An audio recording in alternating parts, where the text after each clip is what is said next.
Are we live? Oh no. Oh no, I think we're live. Anybody? Maybe this isn't working.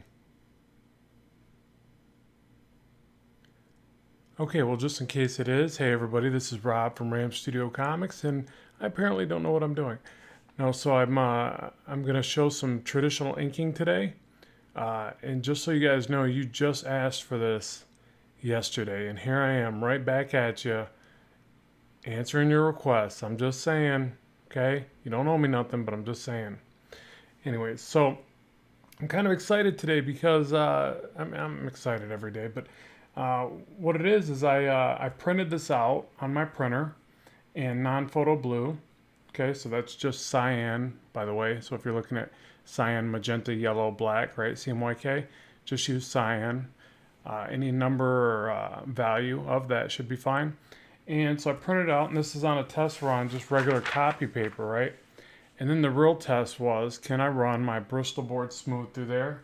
And the answer is, yes, I can. Look at that.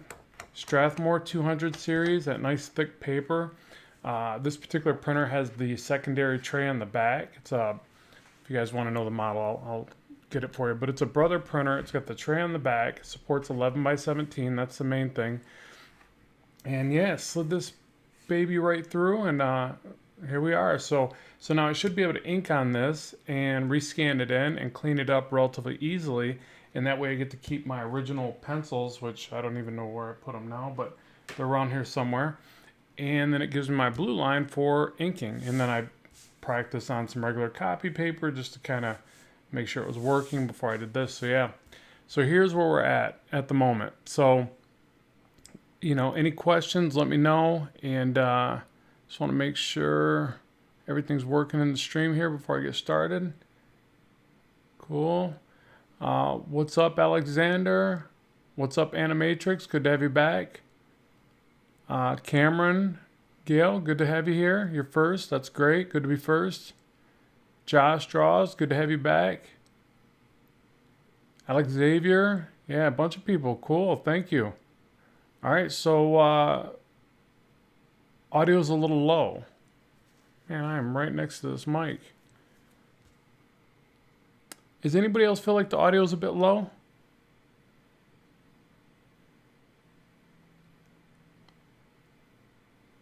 Oh, thanks, McKinley. That's really nice of you to say. Happy to inspire you, but keep putting in that work. Keep trying to get better on a daily routine. That's all you gotta do.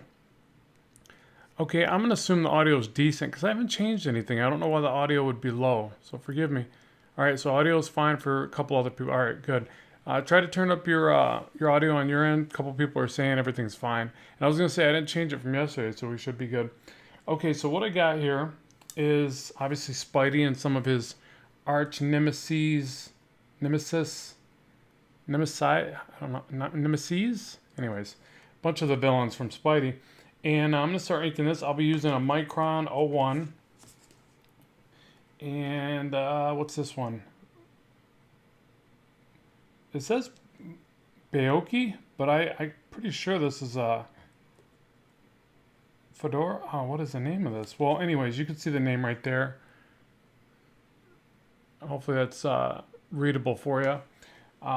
So again, some microns and maybe a little bit of, oh, forgive me, I'm trying to find all the pens here. I should have these ready.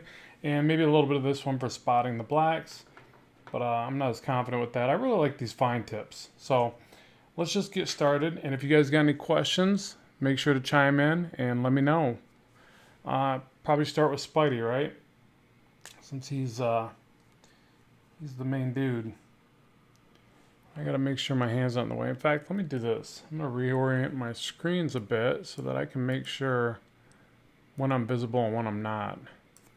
Okay, this should be good. All right, so first thing, just go around and get some initial line weight going. Oh, I'm so excited about this. Inking on Bristol board is just so much better than copy paper, and I originally drew this piece on 400 series sketch paper. Nice paper. It's actually one of my favorites to draw on, but it's I wouldn't ink on it. So this gives me the best of those options. Plus, I really like being able to keep my original pencils when I can. Almost seems vain though when I think about it. Like, are they that precious? You know, am I ever going to be able to really work for people if I consider my pencils and my ink so precious? Because you gotta, at some point, you just gotta start chucking that stuff out there, right? Like, here you go. It's no big deal. I'll just make another one. But yeah, they're still a bit precious to me. So when I can keep them both, I'm gonna do that. So hopefully I'll be doing more of this. Oh, and I really shouldn't be filling that in with a micron. That's kind of silly. All right, and hopefully we don't have the issue like last time where we started losing the chat window. And I had to refresh the screen. I mean, it wasn't a big deal, but so yeah, just kind of go around this, get all the perimeter shapes in. Anything that needs to be really clean, I'll generally draw it in with this one.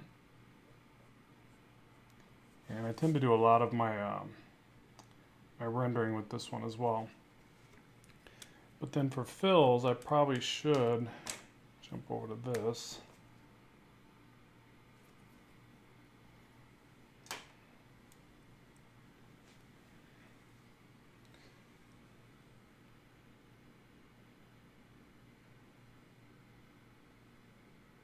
You want something that dispenses India ink.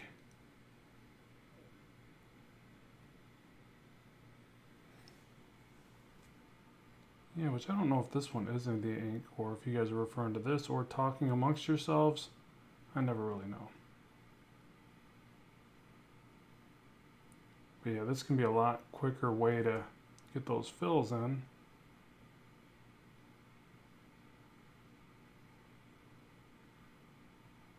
And I used to always do this just with like Sharpies, like various size Sharpies. So I'd get like the fine point, the big fat one.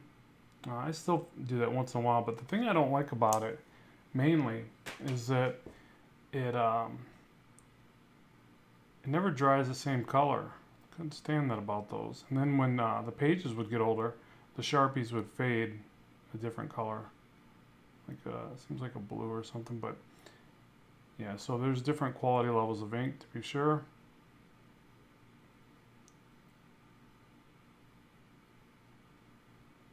But I'll be honest, I don't have the control over this one yet. I gotta just use it some more. I'll get there though. Let me try to get some of this in all at once. Because this is where it would really save me time. I just gotta go for it because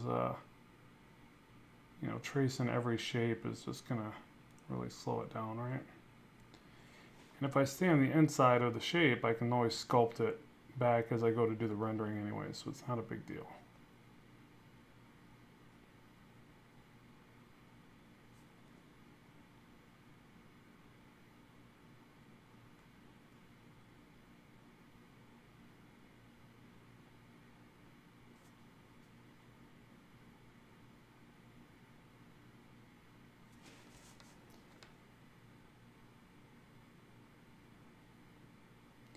Yeah, this is wild. I don't think I've ever done this. As far as the non-photo blue thing, this is my first time. I did used to draw in with a blue pencil though, a non-photo blue pencil. I did that for a while. I picked that up from watching some Todd McFarlane videos. He did that for a while, or maybe actually works digitally now, I think. But yeah, I saw him doing that. And you can actually get those non-photo blue ones for these lead holders. And then, yeah, you're basically keeping your, you know, if you know you're going to ink it anyways, it's a neat way to work.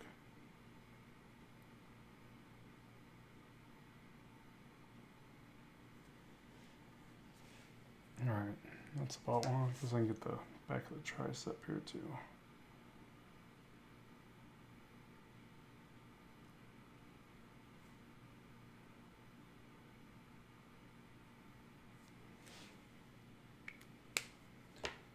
Okay, jump back to this 0.01.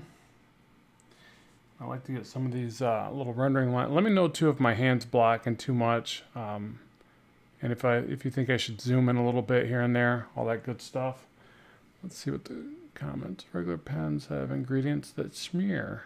Yes, yeah. And being a lefty, I got to constantly worry, watch out for smearing my hand through it. So I just let it dry a little bit and move around.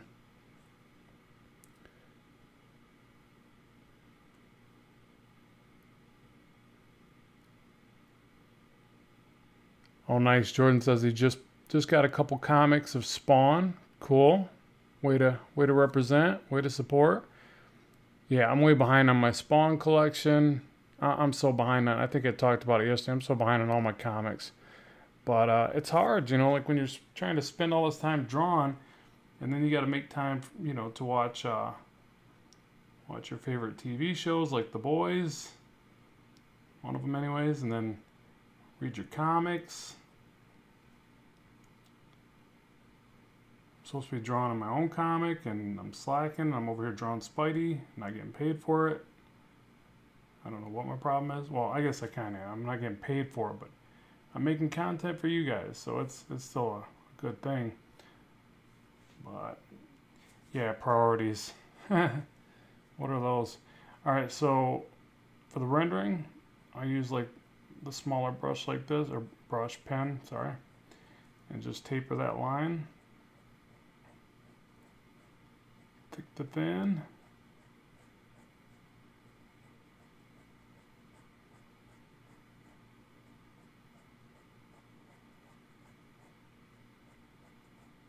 See, I'm just trying to get like a little fade in there. That's all it is. I think if you think about the rendering, like gradients, like value shifts, it's easier. And then when I'm practicing on the back of paper, I try to get like a bunch of different patterns going. Just, you know, just play around with it and try to see what kind of designs you can make, but still keep a concept of a gradient going. That's all there really is to it. I mean, I'm sure there's better ways to explain it. Let me try to tighten up on this a little bit more. Zero it in and refocus. Is that a little bit better?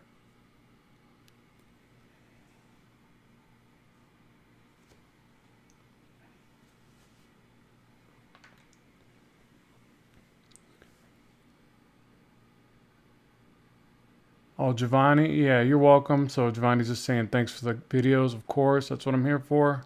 It's fun, you know, I enjoy it. It's fun to do.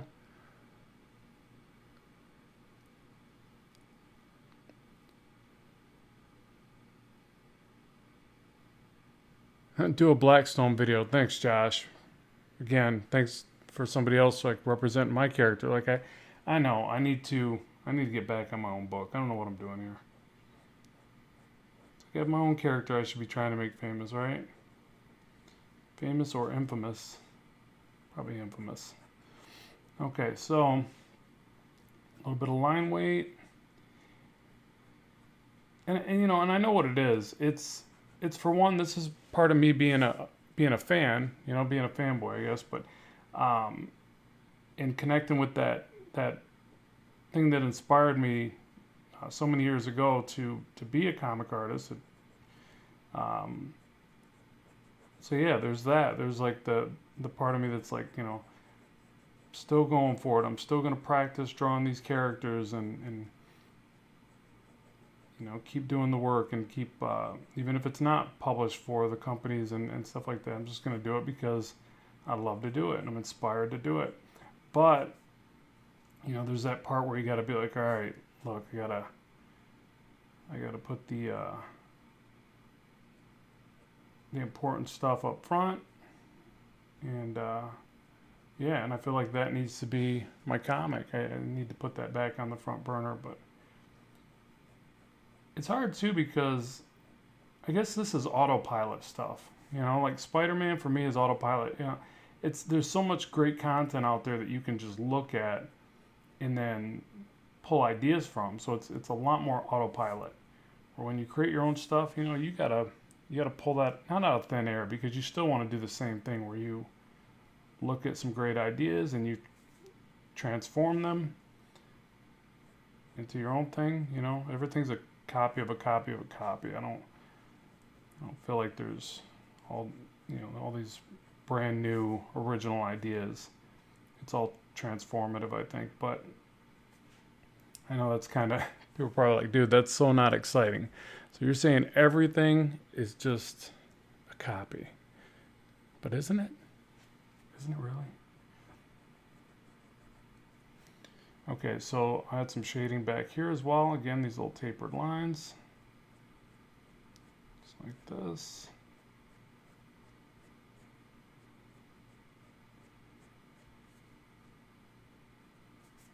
Something like that. And I'm trying to sculpt and clean up some of the messiness from the previous part, but I guess I don't need to do that too much. Sometimes messy is good. All right, and then for these little rendering lines, I'll just kind of pull up and away like this. Go around that muscle.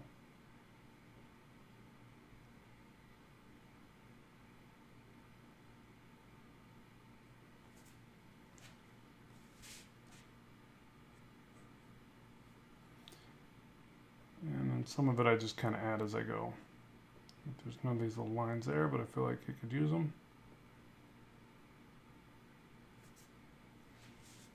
And back here maybe. Okay.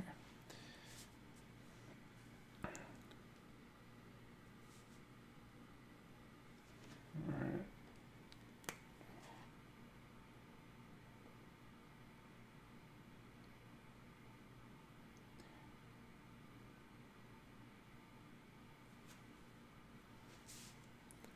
Right on camera.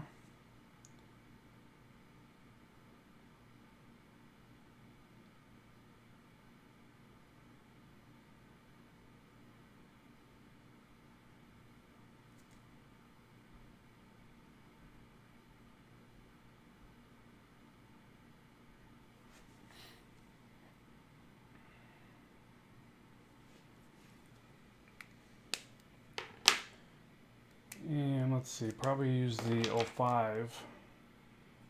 Really, I should probably use the, where is it? 03, 05. You know what, actually I'll use this for line weight. Let's try this. Yeah, this is probably a much quicker option for line weight. What I like about these, and I thought these were called Fidukas. I got it on one of my videos. Zebra pens is another one. Oh yeah, this one says the name on it. So this one's the Fuden Osuki. I don't even know how you say that. Tombos, anyways. But this one's a different one, and I like this better. But I thought these were zebra pens. I don't remember ordering it and it being that name right there, but this stuff's so wild. But this is a good one. It gives you a nice thick to thin line, as you can see right there. And yeah, it feels pretty natural. I like this one a lot. So I can get that nice line variation.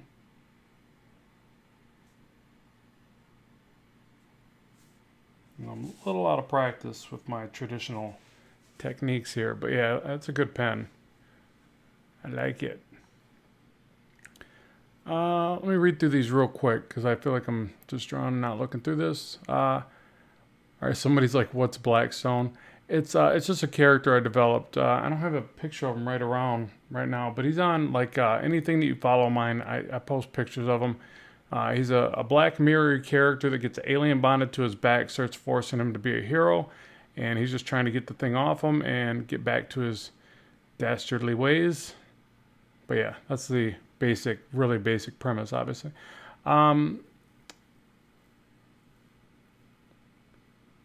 Oh, cool. Ryan Walker talking about reading a lot of Swamp Thing comics with the DC app. Cool. Might have to check that out.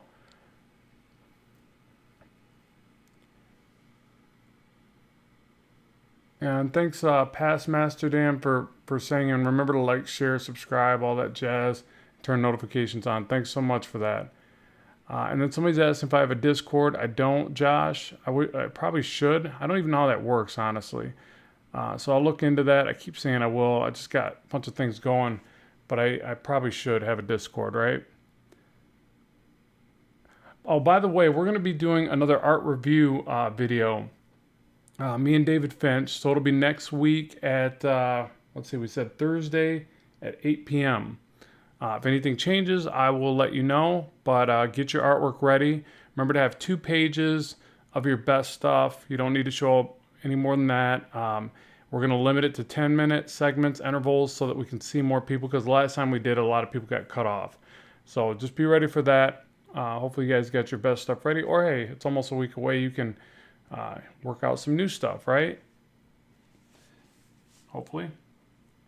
All right, so let's see. Let me go through and do some of the line weight here.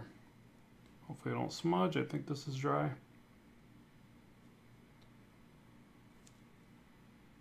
Which I guess I could put a sheet of paper under my hand, but that would be too easy.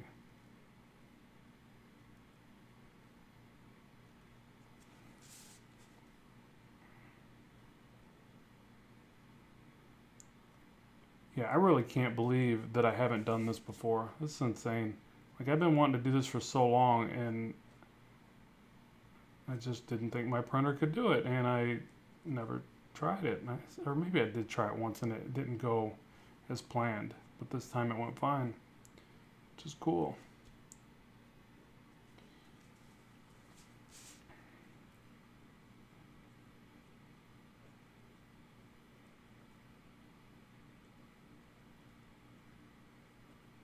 Anybody else in the chat do this this process, or am I? I'm sure I'm not the only one. Yeah, thanks, Josh. You got a copy of Blackstone, the first copy? Yeah, thank you. I know it's so silly that I haven't got book 2 out. Book 2 is like over halfway done. I got to quit making excuses of, being the only one producing the book, and saying, well, I got this other stuff to do. Realistically, what it is that I have to make sure that so many other things are working for me before I do my book, which I feel is like, my own personal project, labor of love kind of thing. So for me, all the other stuff that I do, the YouTube channel, course sales, Skillshare, Gumroad, all that fun stuff, that's what pays the bills. That's what allows me to provide for my family, So then I feel like that's the stuff I must do. And obviously answering back student questions is very important and part of my job. So that's right on the top of the list there of the daily routine.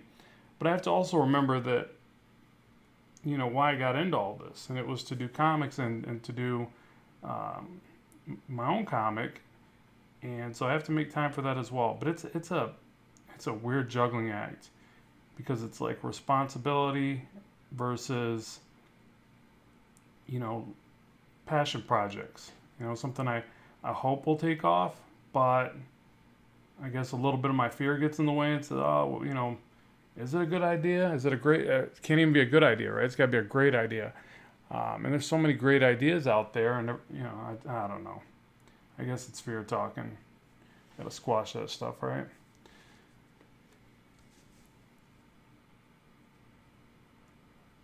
There is nothing to fear but fear itself. So they say. Yeah, I really like this pen. I can get some pretty decent shapes with it. I feel like I'm easing up on the lines a little too much, though. You guys check me if I go off screen.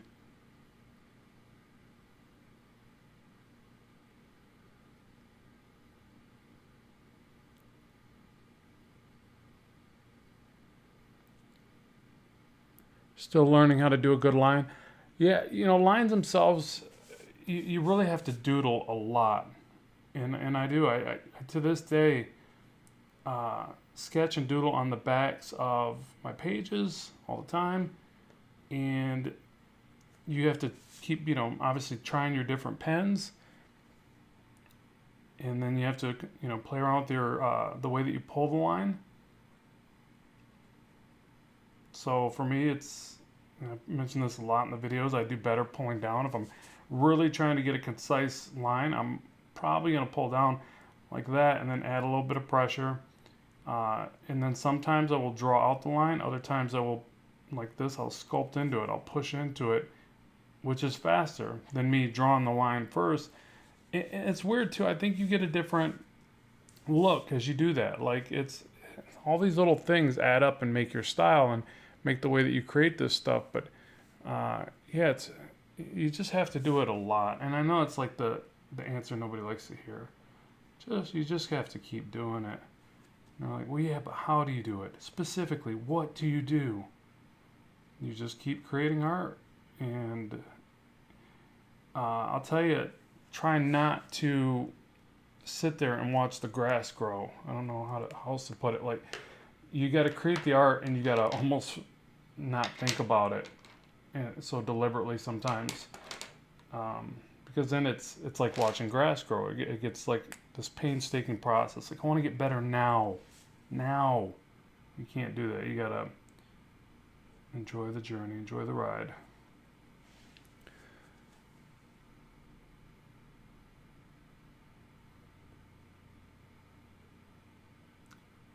Plus, we're just all screwed for the moment, you know, like being able to do all the cool conventions. I think some of them are starting to come back, though, right? But the reason why I was going to mention that is because that's one of the really great things for when you're starting to feel stagnated and, you know, just kind of at a standstill. Conventions are fantastic because, for one, you get to see all these other creative professionals doing their thing, and it's just so inspiring. And then also, it just, I don't know, it changes your mindset a little bit. Like, you come back just invigorated. I do anyways. See, and I feel like, I don't know if that line was supposed to be right there. But I think conventions are starting to come back, right? Anybody noticing that? Seems like I've seen some promos here and there. All right, reading through some of these comments real quick here. Thanks, Incognitus, for saying nice work. I appreciate that. I feel like I don't know, not digging it as much as I hoped. Strange. Anyways, it'll pull together as I keep rendering it probably. You'd love to study design and illustration. Any tips on how to create an art school portfolio? Where to start? You know, your portfolio should reflect exactly what you're trying to accomplish. And obviously it's going to reflect what you're focused on, because that's what will be in there for your more recent work. But it needs to reflect what you want. So, for instance, if you are wanting to do page work, then you need sequential work in there. If you're wanting to do design, like you say, like logo design, I don't know what kind of design you mean there, but logo design, web design, then your portfolio should reflect that. Don't show everything across the board and expect anybody to take you seriously, because they're not going to know what your core strengths are. So yeah, so just have it reflect your best work, your very best work, your very most recent work, and then what you really want. What are you after? So that's what needs to be in there.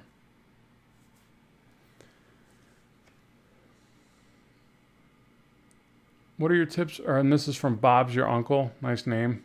Bob's Your Uncle. That's funny. What are your tips for digital art? I've been practicing sketching, but the sketch to inking is where it's hard for me to be confident in strokes. I can't see before I draw them, if that makes sense. The sketch to inking is where it's hard for me to be confident in strokes I can't see before I draw them. Yeah, you know, I think that comes with time, but then also I think it's a matter of you know, practicing, envisioning what you want on the page. And like here, it's hard to explain, I guess, because it's already all here in front of me, and I rendered this pretty distinctly.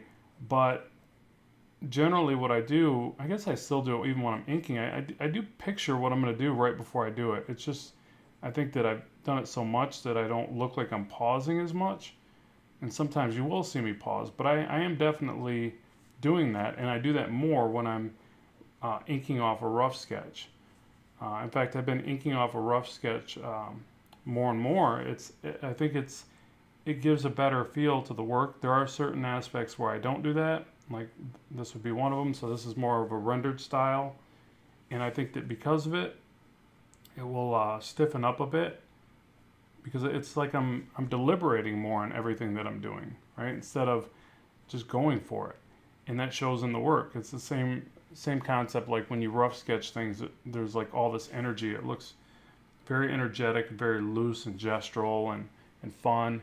And so when you over render and keep refining pencils and all that, some of that goes away, right? So I would say that you really have to envision the marks that you're going to make before you make them. And then another part of it is just accepting the fact that they're not all going to be perfect, and that's that's fine. And there's a certain amount of creativity and energy that's going to be left over by letting things not be perfect. Because over time, you will get better and better at generating the marks you're looking for. Um, yeah, I don't know if that hits the nail on the head for you, but that's all I got. That's the best I got.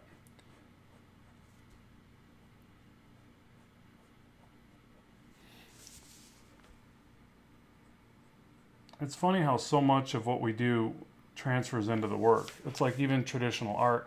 Um, there's usually a sense of it being more precious, right? Because it's it's an original art piece, and when you're creating it, the idea that you can make a mistake somehow goes in there. You know, I think overall there's still a little bit more control over traditional art. Maybe not even a little bit, probably a lot, because it's it's pretty hard to get nice, tight, clean lines.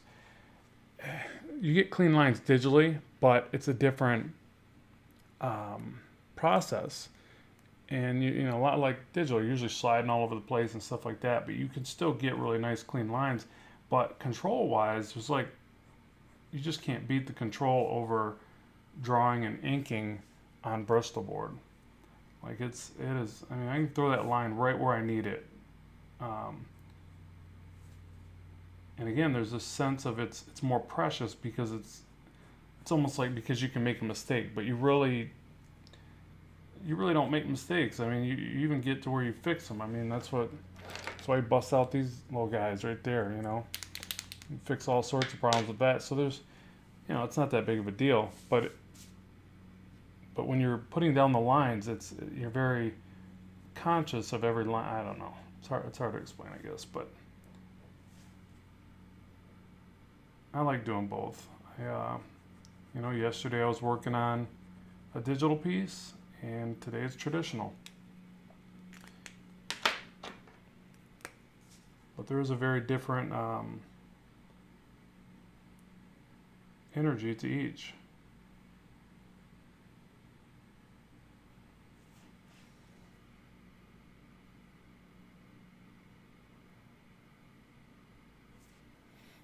Okay, trying to figure out where I want this shadow. Maybe a little heavier.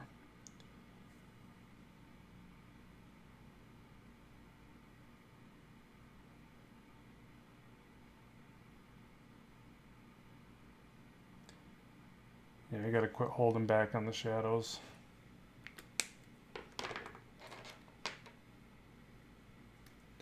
Alright, use the 0.08, sculpt that out because that shadow on the neck looks really, really weird. Kind of blend that into the neck muscles.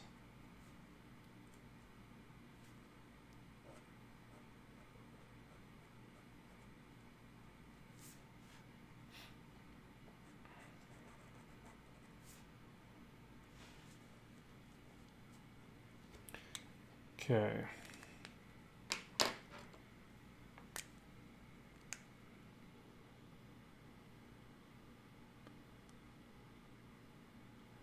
Tips on line weight are basically, you know, to have the line going thick to thin is the main thing. Okay, so So it's better that there is some thick to thin all around the character.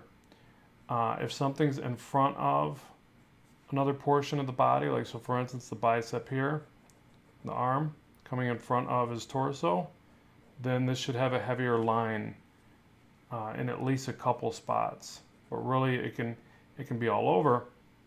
And I've seen styles where the artist will just go back and forth, making the line thick, thin, and almost anywhere. Like there's not, I mean, I know there's got to be a rhyme or reason when they're doing it, but it's not always consistent from artist to artist. That's probably why, you're asking the question, right? Like, because you see so many different ways it's used. But I would say that for me, it's more on the shadow side. Okay, so I'll put like a nice heavy line down there, and more on the bend. Okay, so for instance, on this part of the leg, this side's already going to be in shadow, right? But I want this leg to look like it's coming forward. So I'm going to make sure, let me move some of my stuff here. I got stuff all over my table. I'm going to make sure, actually I'll use that zebra pen or whatever this one was, that as I come around here, this line will get pretty heavy at the curve. So it looks like it's coming out past his body more. If it's the same weight as every other line, then it's going to kind of lose that feeling that it's coming out towards us. But again, I can't go with the typical thought process of, well, just make the line weight heavier on the bottom. So I guess the way I would say it is, if it's something that's parallel to your view, right, or flat to your view, then it's going to be a heavier line on the shadow side, which I know I get this shadow here, which kind of contradicts what I was saying there really. Actually, I'll probably push that back. So I feel like this is interfering with the look.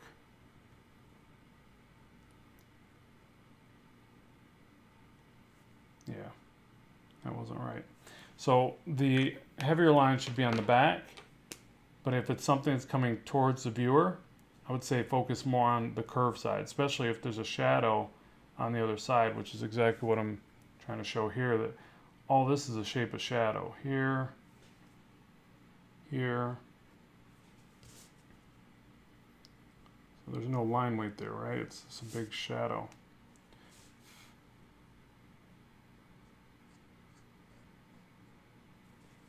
And I got a tangent right there, go figure.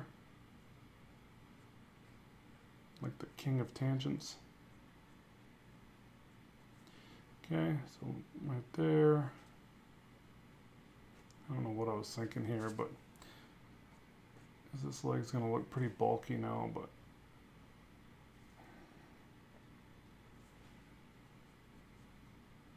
yeah, I gotta figure out what I was gonna do right there for that divide.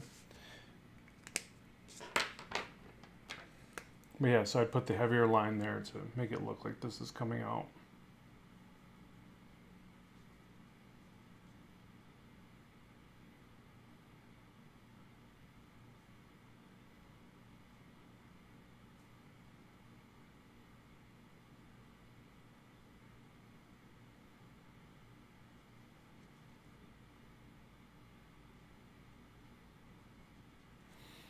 Eventually I will get faster with this thing, I swear.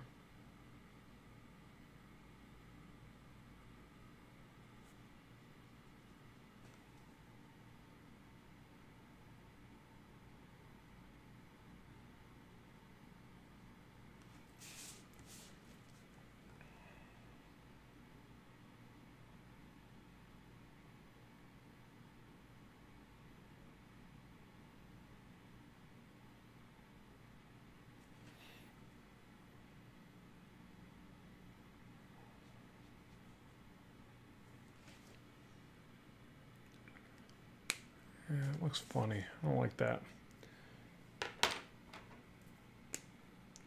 All right, let's render this out a little bit. So funny how something can look fine in the pencils, then I ink it and I don't like it.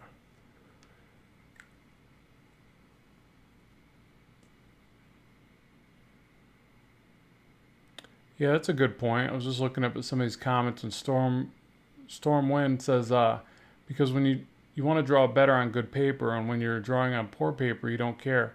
That's a good point. Like, and I think that goes right through with all the different materials. Like, if you feel like you're using your better materials, you're gonna try a little harder. And another one, a big one for me, is like feeling like I'm like in the zone and ready to create. But all that kind of plays into it. Like, I'll even grab the better paper because I feel like I'm, ready to create some masterpiece. But then when I'm working off my digital tools, there's a little bit less of that involved. You know what I mean? Like, it's like, it's digital. Who cares? I mean, if it comes out great, all good. But if it doesn't, what have I lost? Nothing really. So yeah, there is a little bit of that kind of accountability with even the tools you use. And that coupled with things like, having a deadline and somebody waiting on you to get the work. Which I haven't had to deal with that in a while. I don't know. Is that a good thing? Probably not. It's probably good to always be accountable.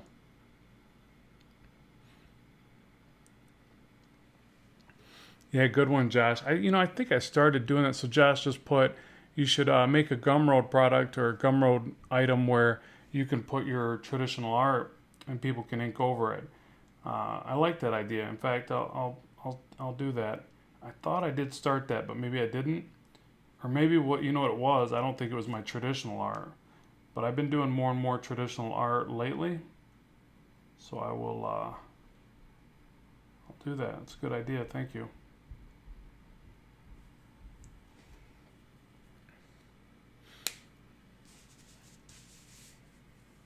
Just showing you guys that might have just showed up where we're at, what we're doing.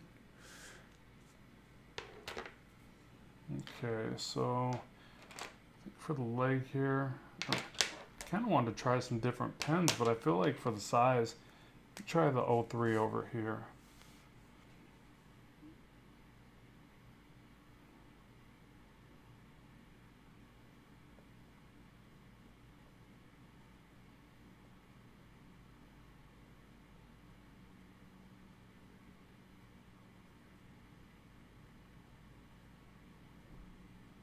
So you see in this case I am pulling the line up, but still tapering it, still trying to blend it out. Like that. And sometimes what I like to do is actually switch pens. Like, this is an 005, so this is noticeably thinner. Maybe too thin. But I can always make it thicker. I can't really take it away, so. But I like sometimes doing that, where I just cross-hatch with a different thickness. I do that in my digital work as well. It's obviously the same pen, but I change the size of it as I'm inking. But yeah, I'm constantly trying to grab different pens when I can, because it gives you a more unique look. Forces you to change up your game a little bit. So here I've got the 08, which I probably can't even get any good taper to this because it's such a big micron. This one's so big it's actually better for fills if you're gonna use a micron.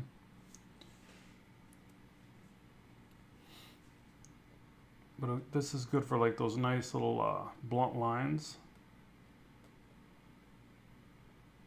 So something like that, where you're not really trying to taper it.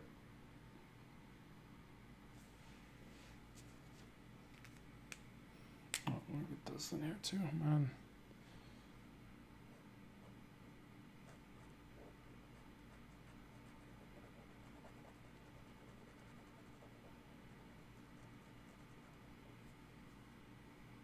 Let's have a bit of a shadow here.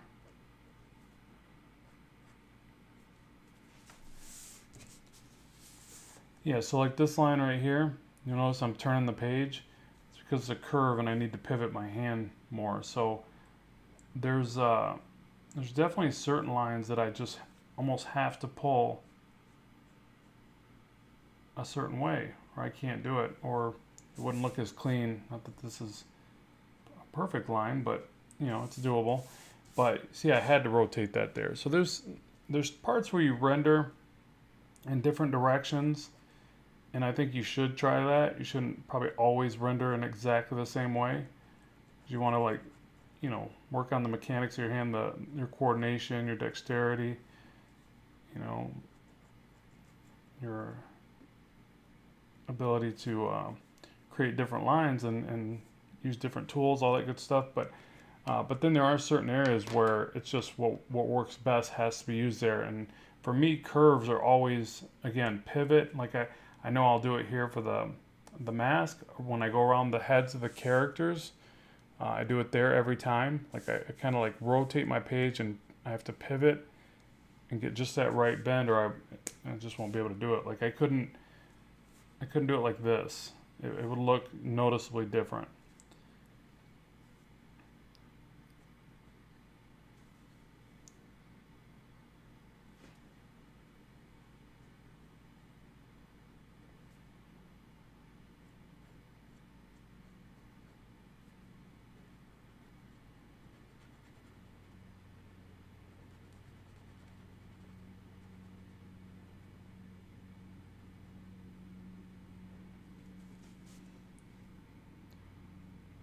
I'm wondering if I should leave like a little bit of edge lighting to the side of the leg. But sometimes it can be distracting, so I'll fill it in and see what it looks like.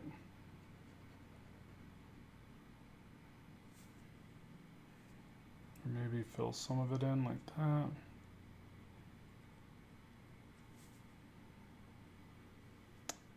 I don't know. What do you folks think? Is it keep it?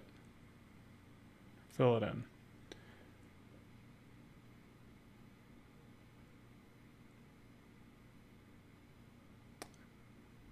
Let me read through these. I think I missed a few good ones here. Would you mind drawing some Deadpool? Yeah, not today. I want to do as much as I can on this, but I am open for that concept. I could do a Deadpool drawing for sure. And let's see. Have you ever thought about creating your own original comic? Yeah, I do have one. It's called Blackstone. It's just way late in the making, but book one is available on my Gumroad, the digital download anyways. I like it. Breaks up the leg. Okay, thanks, Anthony. Appreciate that. Okay, let me continue on. Let me check the stream health because I didn't do it last time and I started dropping. Okay, I think we're good.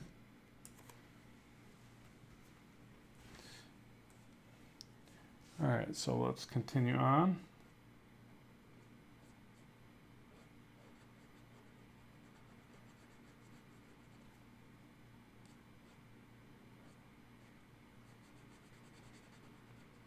Yeah, I really like this pen. If I had to pick one pen to do the whole thing, it'd probably be this little sucker right here.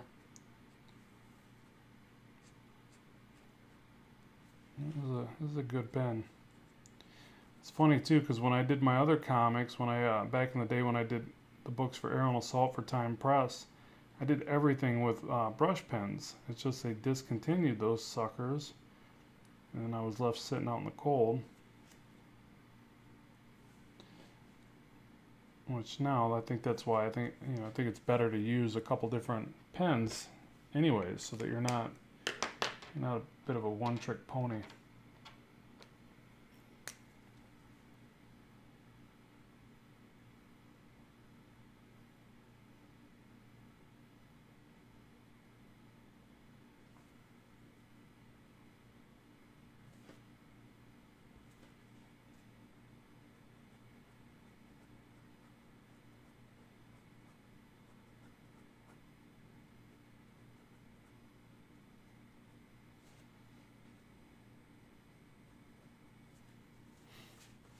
Alright, render some of this.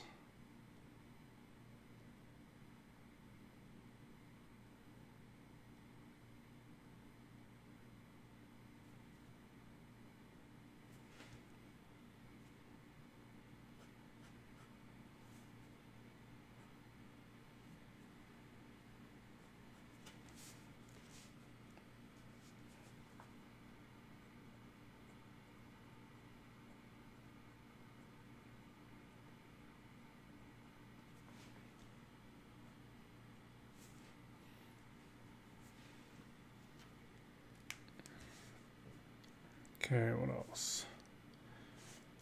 Let's come up here to the mask.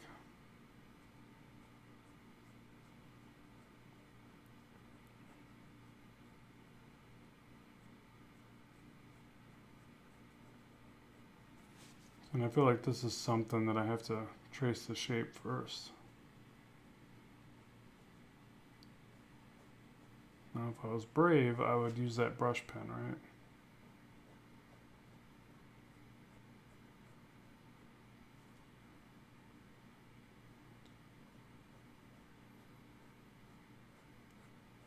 And it's funny too, in this area, if it was hair, I would throw this line, but since it's this very specific line for the mask, I feel like I have to kind of sculpt the line, sketch the line almost.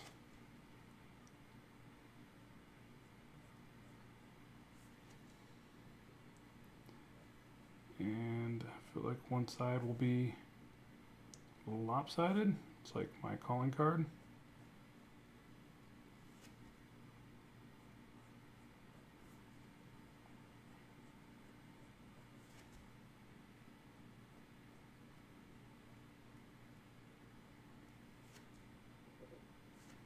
But you can still adjust your lines even after the fact.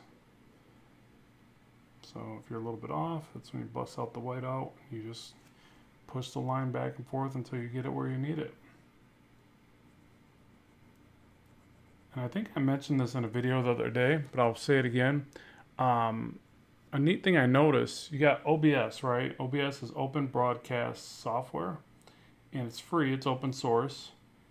And if you got a camera, you can connect to it and point down at your art. Start a YouTube channel, obviously. You can flip it in OBS, or even actually Google Hangouts. Google Hangouts actually flips it for some reason on your end regardless. The other person sees it the other way, right? Well, what's neat about that, if you're like me and you have issues with your art where you have to flip it to know if you're making some crazy mistakes, you can watch it flipped. You know, so as you're drawing, not necessarily inking, I would say by then you probably fixed all those problems, but yeah, as you're drawing, you can see it flipped, and it's really a time saver because you don't have to sit there and keep holding it up to a mirror, or I always hold it up to a light. I got this bright light by my art table, but anyways, you don't have to do that.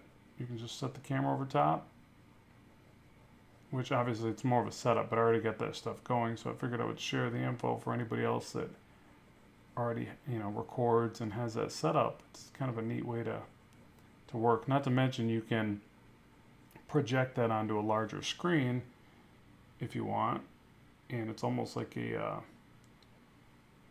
bit of a magnification at the same time.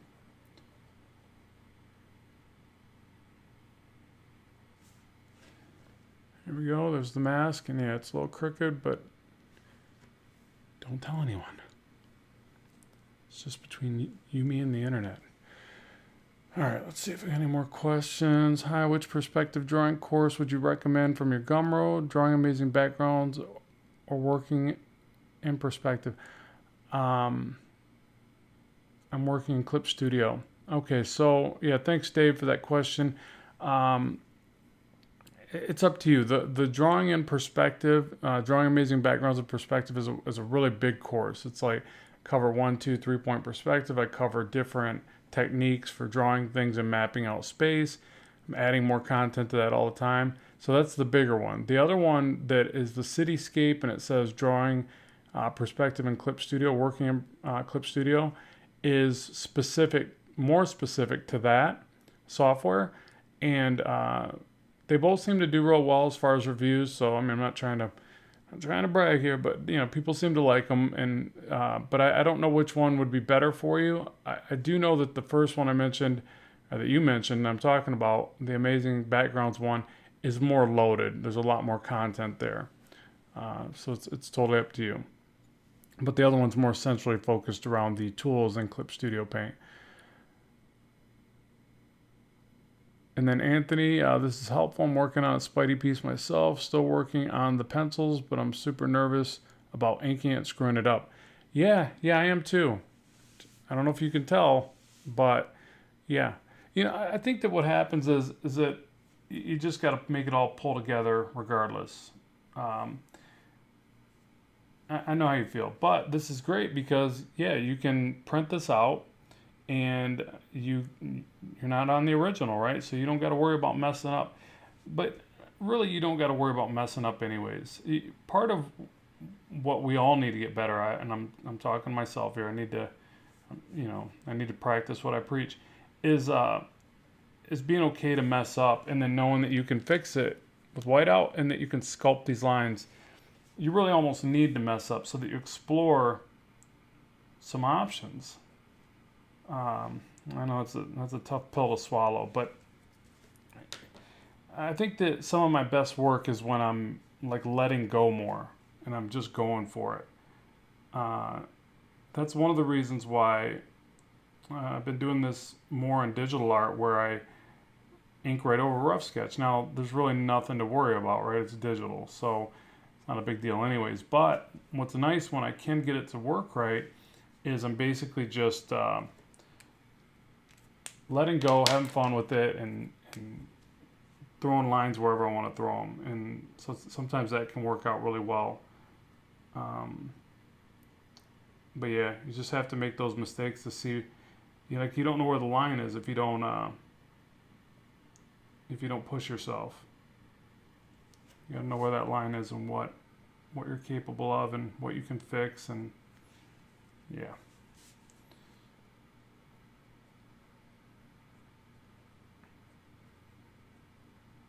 You guys are probably like, this dude is making no sense. Why are we watching this?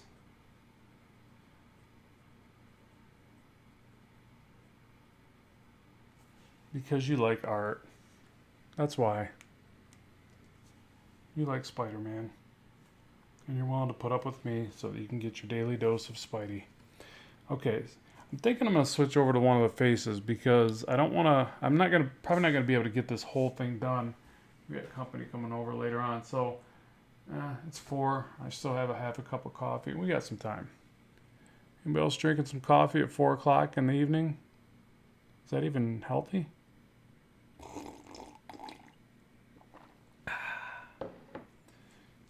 It is when you're going to pull an all-nighter drawing comics.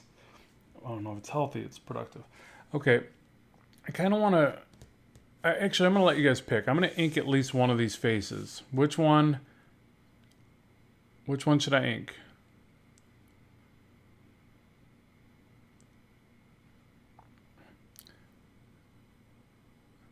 Agency. Who doesn't like your friendly neighborhood Spider-Man? This guy. And this guy. And all these, this gal. Nearly missed this. All right, well, that's all we have for today, everybody. Thanks very much for tuning in. No, I'm just kidding. I had to do it just because I saw somebody right. I nearly missed this. Hobgoblin, top right. We got 2 for Rhino. Well, actually, somebody said top right. 1 for her. We have a laughing face. Come on, people. Break the... We have 2 for Rhino, it looks like. Oh, 2 for Goblin. 3 for Rhino. So far, it's Rhino. But... Rhino. Okay. No, I think Rhino's got it. All right, Rhino it is. Man, I would have thought you guys would have picked... Nobody even said Vulture. Kind of makes me sad. Oh, yeah, it's Rhino by a landslide. All right, which reminds me of a joke. What do you get when you cross an elephant and a rhino? Elephino. Huh? And anybody like that? No? All right, sorry. Anyways, you tell him a dad, right? Total dad joke. Actually, I don't know. That's probably not appropriate for my kid. But soon it will be, and I'll be ready.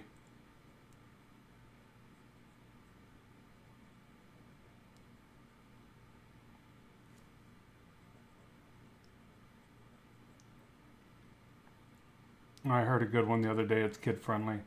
What did one elevator say to another elevator? I think I'm coming down with something. All right, sorry. That's enough bad jokes for you folks.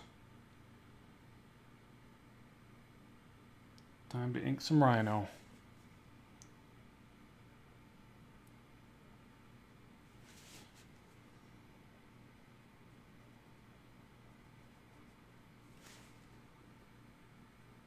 I do like inking with this really tiny one too. This is a .005, so the sucker's small. But what's nice about it, other than it takes forever to get any real inks down, it's you know, you can get some tight details in there. So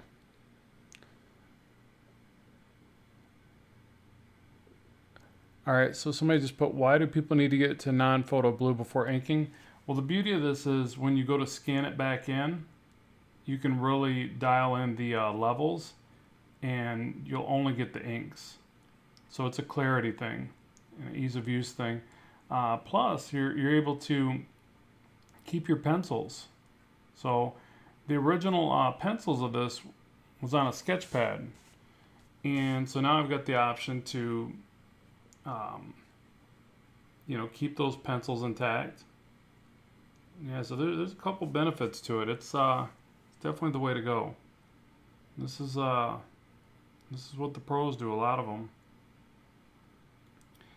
And I've had this printer forever. I should have tried this sooner. It's got two different trays, and I realized that the tray in the back of the printer works way better, or that's the one that worked anyways. The other one didn't work because you know, this is a thicker paper, so if you don't put it in that back tray, let me zoom in on this a little bit more. It won't work as well. You know, it won't go through it because it's such a heavy cardstock. Russell says, just do them all. Hey, I would, but I'm not that fast, and there's company come over. Okay, I'm making excuses. I can't meet the deadline, boss. All right, I'm sorry. Get somebody else. All right, where's that pen at? I'm gonna try this Tombow Fudensuka. I can't say it. Yeah, see, I don't like this one as much. This is probably better for bigger shapes. So I'll use it to get in some of these shapes of shadows. A little rhino skin. But it's this one pulls down the ink a little too quickly for my taste. No, I should have said my taste. Not like I'm not eating these. That's not what I meant. You know what I meant. Figure of speech. Oh my God, that explains a lot. Rob's been eating the pens. That's why he acts like that. All right, let's see here. I'm gonna go back to the other one, the Beoki. I'm pretty sure this is a zebra. I just don't see anywhere where it says zebra on it. Pretty sure it is though.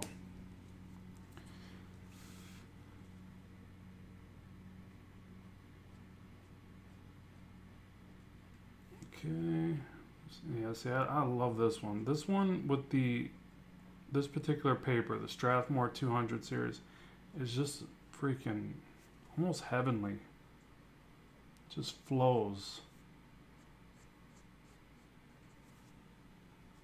Digging it. Totally digging it. Okay, what's up, Spring Mignor? I don't know how to say that. But what's up with you? Did you go to art school? Never. I always say that I did go to art school because I was the kid that, as I was supposed to be paying attention, I was drawing stuff in my books, and not in my books, I guess, but in a sketch. You know what I mean? Notebook. One of those things. But yeah, so I didn't go to school for art. I mean, I barely even took art class. I had a couple art classes, and that was about it. But I was always drawn. So kind of went to school for art, but not formally. I wish I would have. I wish I would have had the opportunity to. I definitely, like, I don't mean to ever discourage anybody by saying stuff like that, just so you know, because if you got the option to go to art school, go for it, definitely. Now, will it make you or break you? No, not at all. I'm a prime example. based upon my schooling and the life I lived, I, by most definitions, shouldn't be successful. And I'm a pretty successful guy. I'm decently successful, whatever. Um, but yeah, I mean, I dropped out. That alone, right? It's like I dropped out. But I didn't just drop out. I was never lazy. Like I was so motivated, even from a young age. There was no doubt I was like gonna do something with myself because I was working from a young age, and I dropped out because I wanted to just get right to work, and I didn't plan on going into something where I needed that degree. But again, I don't want to discount that because if you got the options to go to school, do it, definitely. But if not, consume all the knowledge you can. There's never been an easier time to get your hands and your eyes on knowledge. It's everywhere, right? It's right in front of us on the internet. You just have to research and be diligent, and you can learn anything you want to learn. But there's a ton to be said for being able to work with people that know more than you. And that's where school can be fantastic. I think school is really great too if you're not as a self-starter. Like if you know that about yourself, if you know that you have a tough time staying focused and you have a tough time getting projects done or following through, any of these things that school is going to be a big help in that area. It's going to hold you accountability if you can't hold yourself accountable. But some people are better on their own, and you just got to know that about yourself.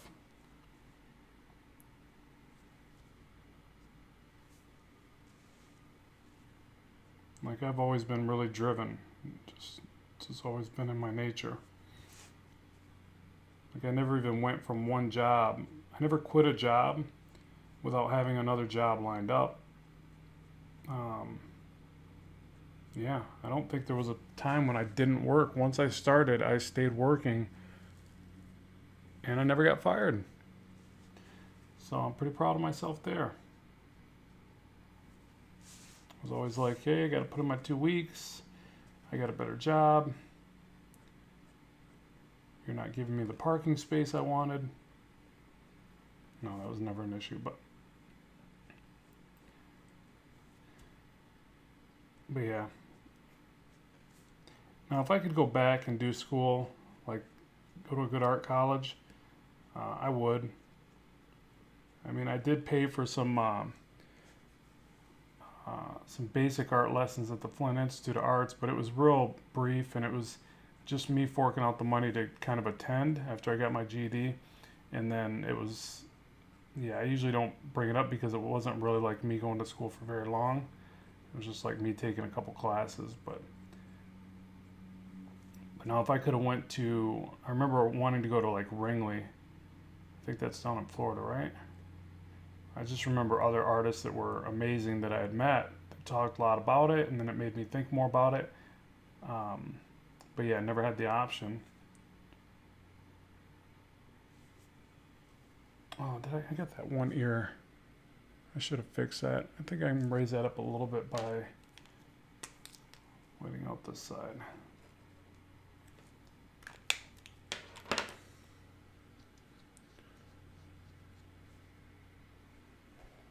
Let's see. Yeah, for my Instagram name, it's just my name. Robert_Marzullo.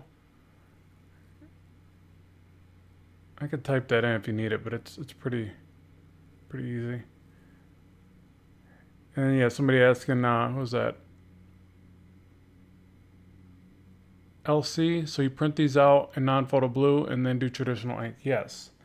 And this is actually my first time doing this, but I can tell you right now I'm going to be doing more of this because this is a good feel. And it gives me some traditional art, some traditional inking to put in my portfolio, which I don't do a whole lot of. It's kind of silly. I need to do more of it.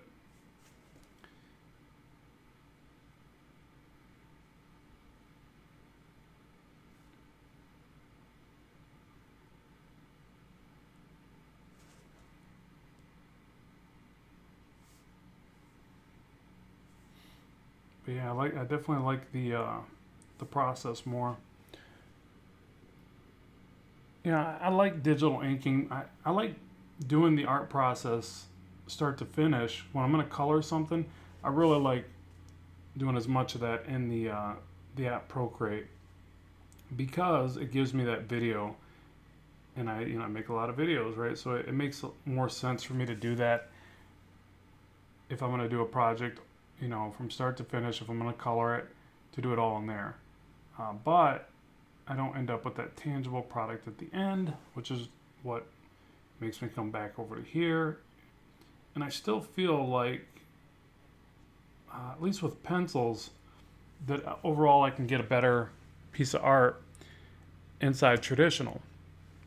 But I feel like I'm still a better inker digitally. I don't know. It's a tough one, but I don't. It's mileage. It's all mileage. So I haven't spent nearly the amount of time inking traditionally as I have digitally. Not nowhere near as much time. I did ink my Arrow and Assault books that I did for Time Press back in the day. I did all the penciling and inking on those books. So back then I had a lot more mileage with traditional. But then I got into the digital scene and I just kind of stayed there. And it's been, God, what, a decade? I don't know. And let's see, Jordan Wheeler, Marvel Comics now is nothing like in the 90s to 2000s. The panels look flat. What was your childhood memories when reading comics? Whether it's Marvel, DC, Image. So it was Marvel at first, and it was watching, the 90s guys come out. Basically, Todd McFarlane doing Spider-Man was the first book I picked up when I seriously started to want to collect comics. And then or I should say, when I seriously wanted to start drawing comics, I saw the way that he drew Spider-Man, fighting Hobgoblin, fighting, I can't remember that the witch or whatever, he fought Craven. Yeah, but anyways, it was that restart of Spider-Man 1, and, I watched, read those all until him and, Jim Lee and Rob Liefeld, and they all broke away and did the Image thing. And then I followed them, basically because I was more into it for the dynamic art that they were doing.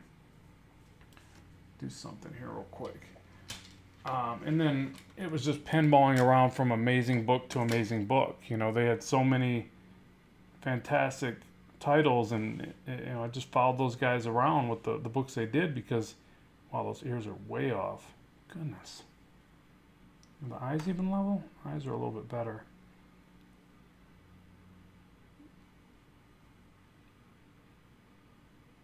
Way off in the mirrors. Okay, so, but yeah, that's it. I mean, it was, as far as favorite titles with Image, it would have been, oh God, I think I liked them all. I mean, Spawn was definitely my favorite. Again, big McFarlane fan. So, and I feel like the first 10 episodes of Spawn, somewhere in that range, 12 maybe, were just the most epic books to date. I still got them. I still flip through them. I just feel like he had really been so energetic and did his most amazing work in those books, in my own opinion. And it was noticeable. There was such an energy and an excitement to that storytelling. And that's what got me so into wanting to do comics. That whole bit of that era of Image, and those guys just doing some of the most amazing art I think I've ever seen for comics, and trying to capture a little bit of that. Like I even mentioned in yesterday's live stream, like those books weren't comics for me. They were art books. They were educational resources.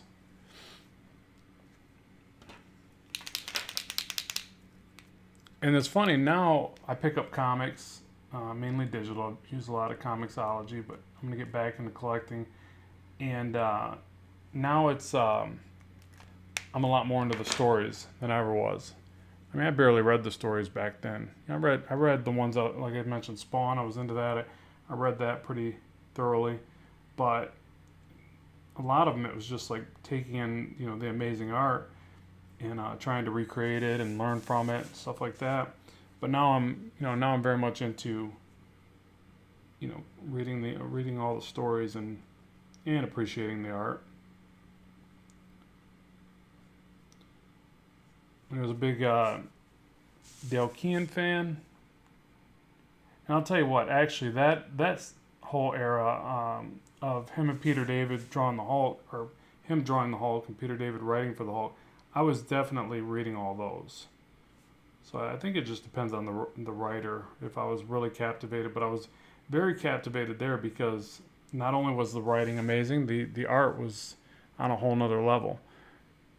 I mean, because of Dale Keane's art, I was a Hulk fan, and I really, up until then, wasn't really a Hulk fan. All right, let's see what you guys are writing here.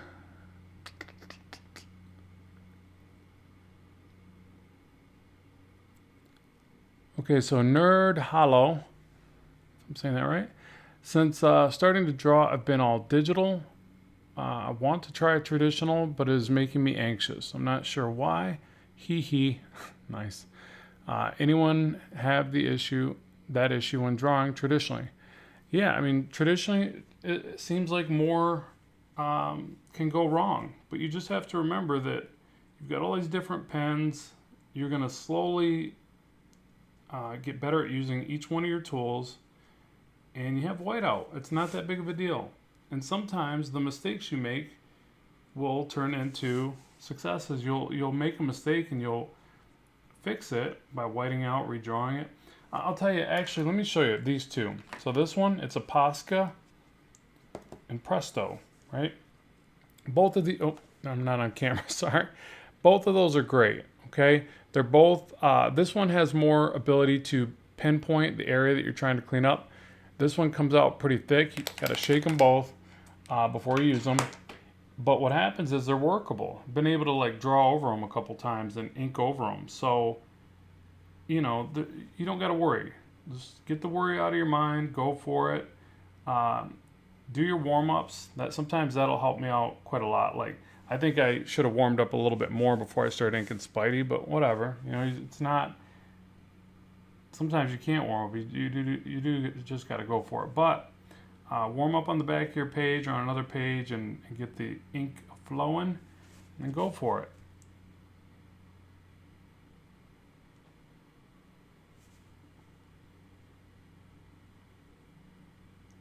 But I get you. Fear can grip you in certain scenarios like that. And that's probably one of the bad things about digital is it basically kind of does, I don't want to say weaken you. I mean, I'm a big fan of digital, but it's, you know that you can back out of everything. So it does, in a sense, kind of change your thought process as you're creating. So I think that's why you got to do both.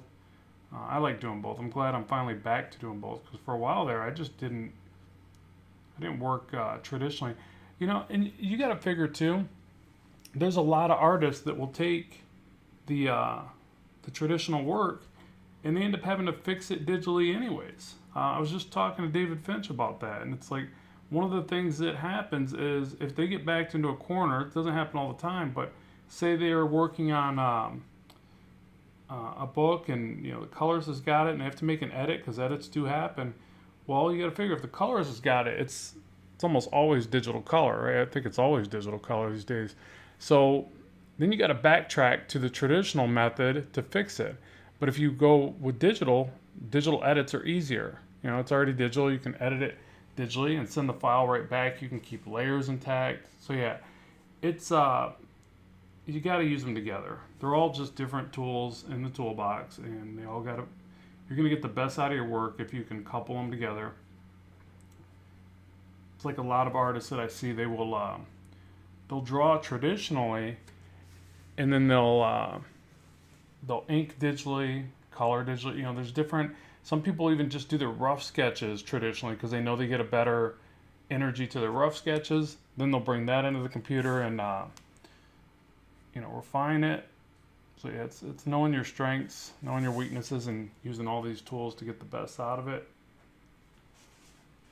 in the shortest amount of time.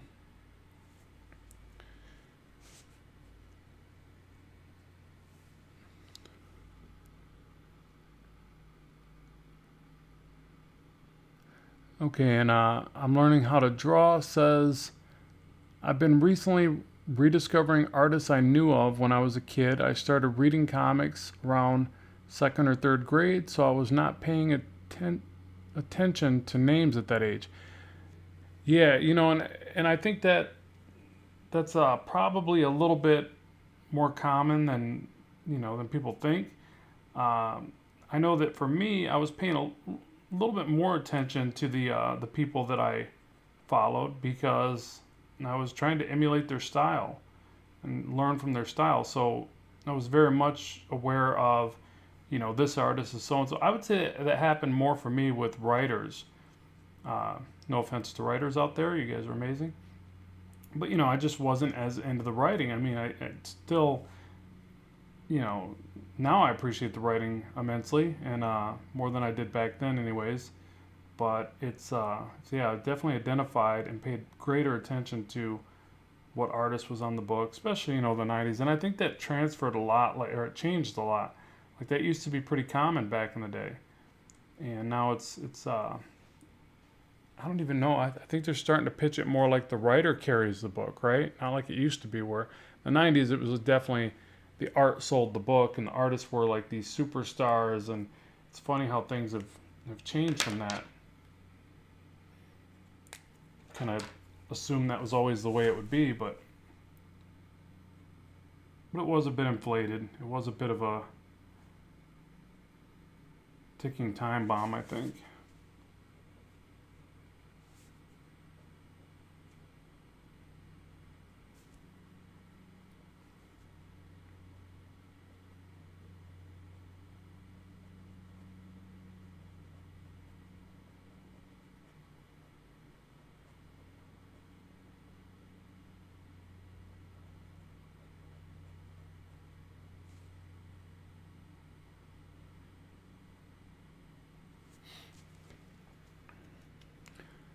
All right, what else you guys got here?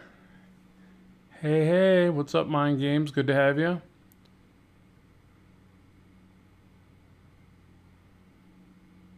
Nick Vernon, have I seen the Three Joker No, comics? No, but I want to check that out. That's Faybox doing that, right? That dude's work is amazing. So yeah, I need to check that out. Let's see.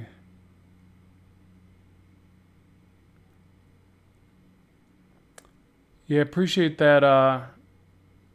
Is it Java Java Nation? Java Mation Studios.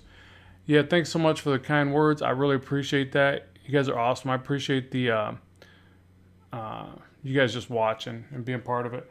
Um, yeah, as far as not smudging, because I saw that as well, it's really just a matter of letting the ink dry.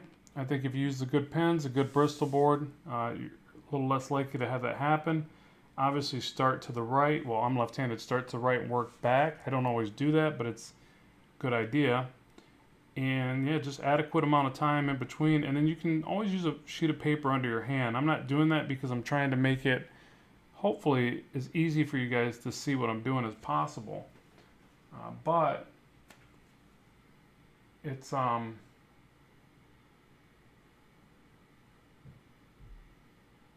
oh, sorry, the message on my phone.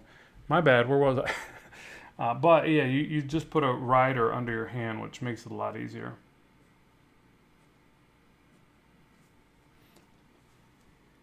And you don't have to worry about it.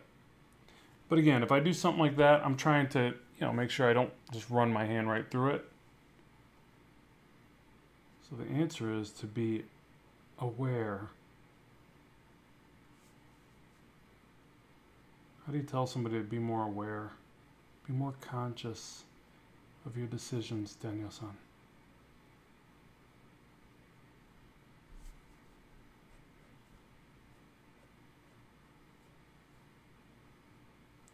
All right, time to texture. And for you, those of you that don't know, texturing is just a fancy way to say scribble. Scribble and make some marks.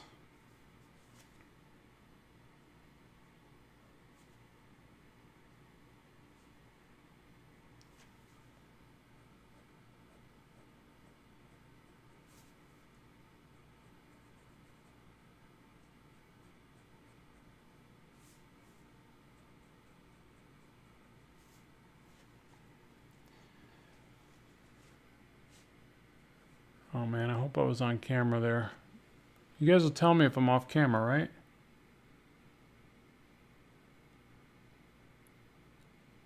They refer to the Killing Joke. Oh, sweet, yeah. That was a wicked. Was that a book? I think I got that in one larger book. Where did I see that one? But Killing Joke was wicked, for sure.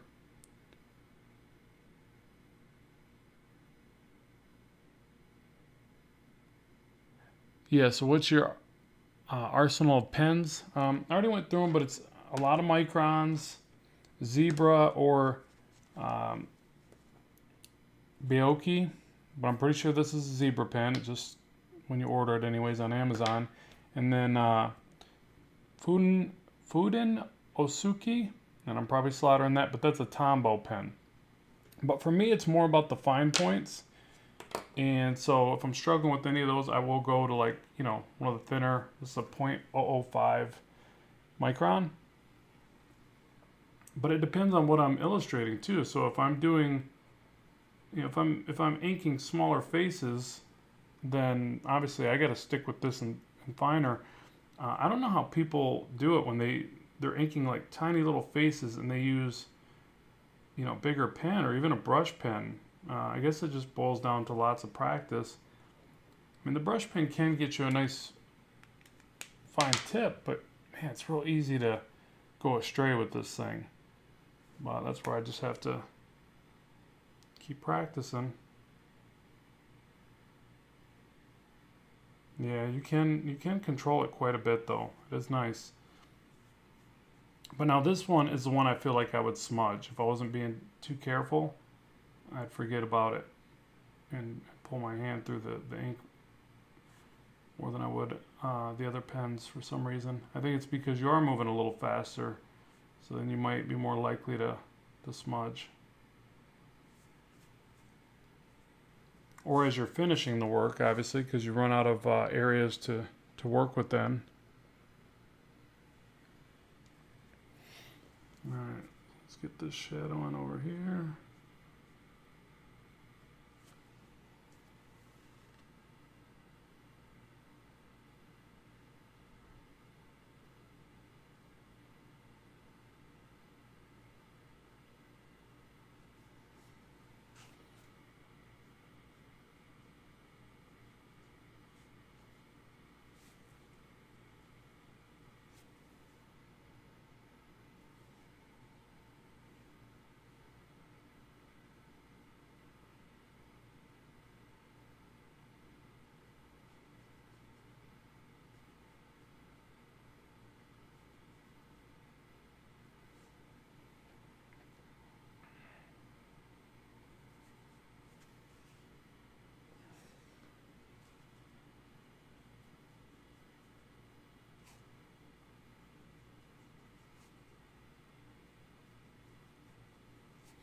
Yeah, I do like this this brush pen though. This is sharp.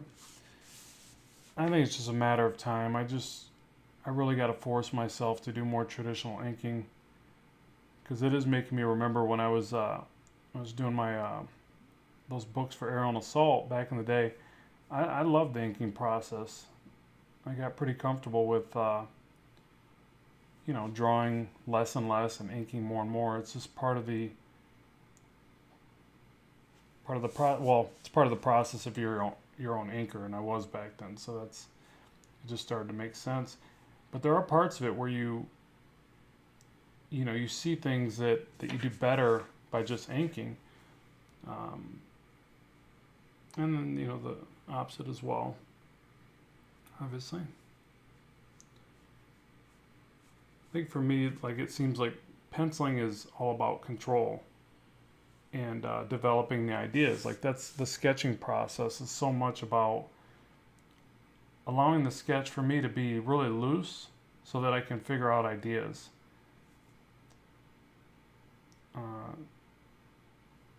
do that a lot where I go into a sketch and I don't really know exactly what I'm after, but if I keep it very loose, I keep that energy going, I can find the ideas in the rough sketch.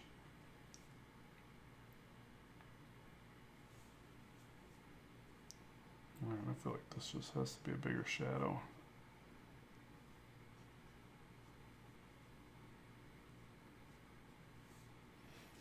Alright, see if I can render that out because it looks a bit strange.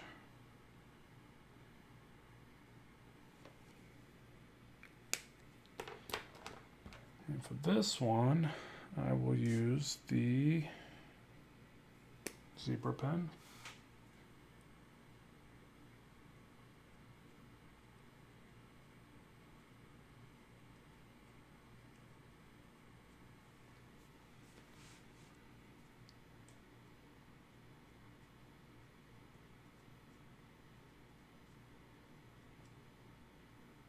Yeah, I don't know. I don't like that as much for my rendering. I can control that one as well. Now, if this was a bigger art piece, then that would be fine. It all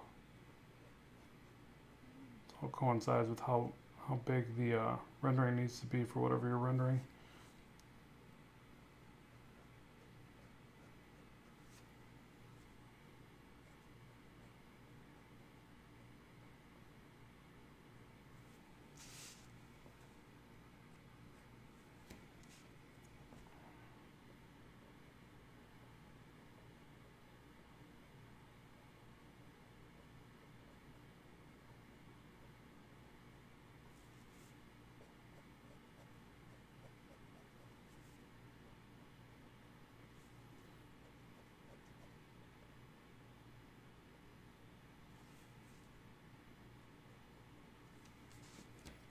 Okay, and then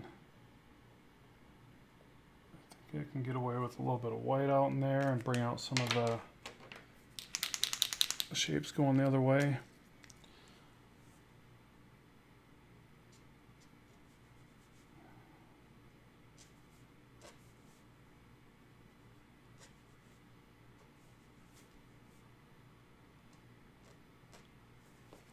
And you can almost reverse render with this. I mean, you can do that. You can chisel it back out a little bit.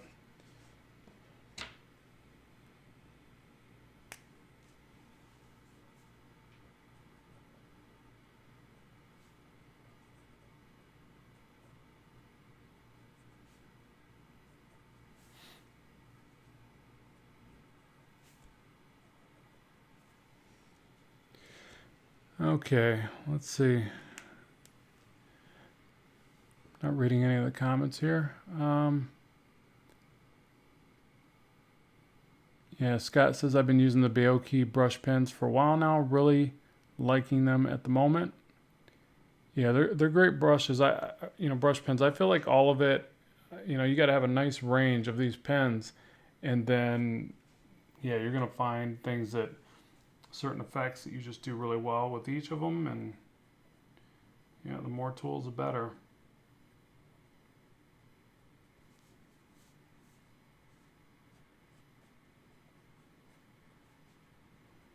It's funny. I remember back in the day, I was rendering everything with a tech pen or a mechanical pen, and goodness, it was so much work. Like it was such a boring look. Looking back at it, seeing that that's how I was getting it all done. And now I can't sit there and use one pen for very long. Even digitally, I end up using multiple brushes.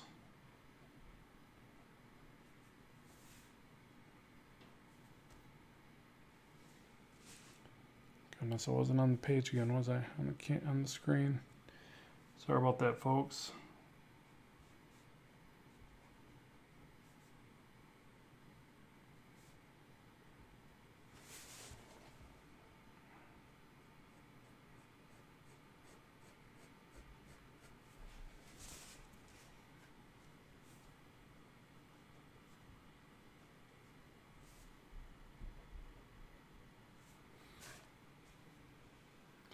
Yeah, I get this crazy setup. It's like the camera is right in front of my face. So then I have to look over it to see your guys' comments. And yeah, there's got to be a better way to do this.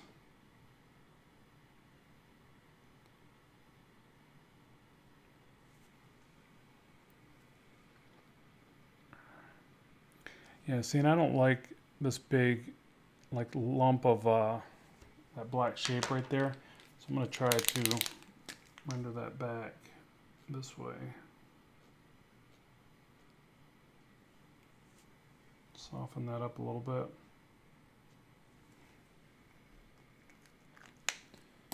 And I'll let it dry, and then I'll try to fix it.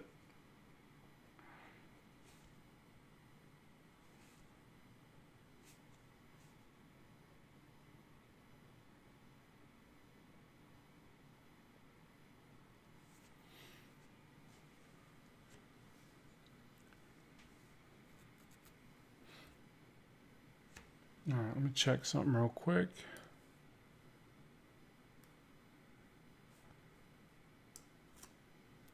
Any questions from you guys? Anything I can answer?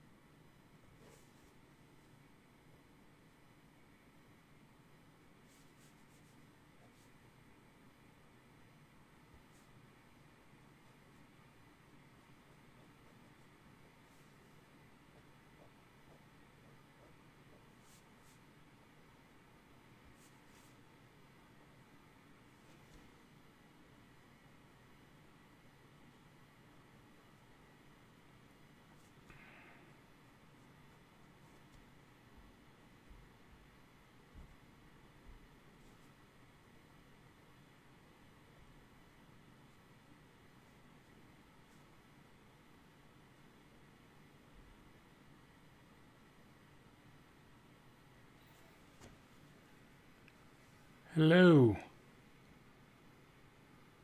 How long have you been a comic artist? Um, yeah, I don't know. I mean, I've been drawing comics since I started drawing comics when I was 15, and I was published at my first book published at 18, and then I stopped. I didn't stop drawing. I stopped drawing comics for a while because the book didn't really take off like I hoped. Did okay, but it didn't launch my career like I thought it would. So I basically sat back and started to think, well, maybe I need a real job. Now, in hindsight, I wish I would have never thought that. Looking back, I wish I would have just kept on pressing. I just, I think I let my fear factor get in the way, and I was like, oh, I need a good job, need health care, I need retirement, savings, and all that good stuff. And so I ended up working into signs, graphic design, did a lot of logo design, stuff like that. I still did art and design basically, but I wasn't doing comics. So the reason why I'm saying all this is I find it difficult to add that into the years that I did comics. So if I had to say, when did I start? I was 15. I'm 44 now, so I'm no spring chicken. But I took out a gap of time there where I did other things. I did 3D design for a while. I did animation for TV, and like little 3D logo flying stuff. Nothing too crazy, but it was fun for a minute.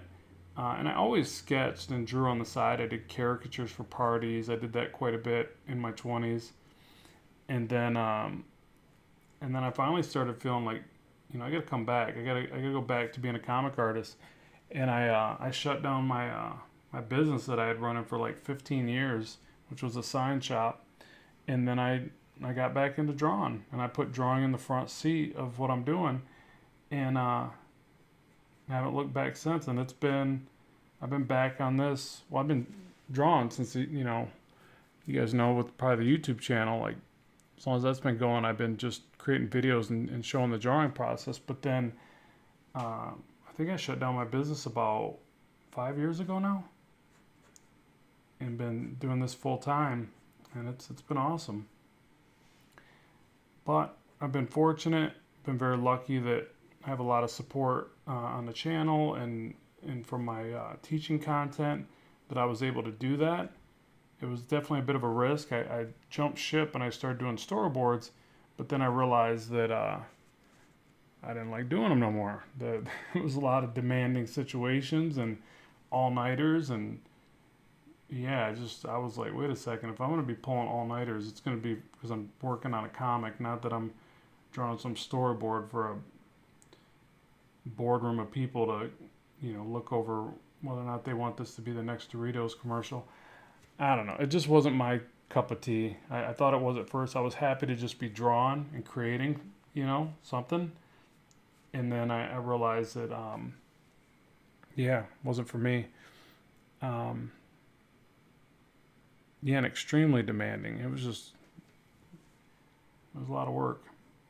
But it's better than not drawing for a living, I'll tell you that. I just felt like, no, I need to make it all about comics, and I'll find my way. Like, I don't need it to happen tomorrow. It'd be nice if it did, whatever. But yeah. But in the pursuit of it, I'm just gonna keep on doing it, and that's success in and of itself. Like I enjoy just what I'm doing here. Like I'm happy with just creating this content, and as long as you guys keep watching it, then yeah. In that sense, I've already found my version of that success.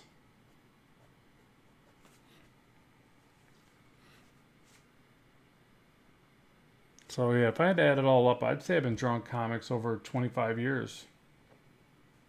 Is that right with the math? Like 15 to now would be 25, 35, 45, oh my God, 30. And then, yeah, I took out about 15 to run that business, but I didn't stop drawing. I just didn't draw as much. So, yeah, over 25 years, somewhere in there. So basically, you got time, is what I'm saying, in a nutshell. Don't feel like you don't have time. You got plenty of time. I'm sure you're probably a lot younger than me. It's funny when I see people that showcase their artwork and they're like, what do you think? And it's like they're very, I got to get acceptance and approval right now, And I see it. And like some of these people are so young, like 15, 20 years old, and they're worried that they're not good enough yet, or that there's this ticking time bomb, like they got to hurry up. And it's like, God, you got so much time. If you truly dedicate, you're gonna get fast, or you're gonna get so much better a lot quicker than you think. But it's really staying consistent and drawing all the time, and then it'll happen faster than you think. But it won't seem that way because you're watching the clock. You got to quit looking at the clock and just enjoy the process of it. But be consistent. I think the big thing is most people just don't draw as much as they need to. Like that, but if you're always wanting to draw, you carry a sketch pad with you wherever you go. That kind of diligence, it'll happen pretty fast. But yeah, I try to draw wherever I'm at. Make sure to. When I'm home working on stuff, I make sure to draw. I would say probably at least 8 to 10 hours, and then on busier days up to 14 being the max. But also keep in mind, you do got to take breaks. It's not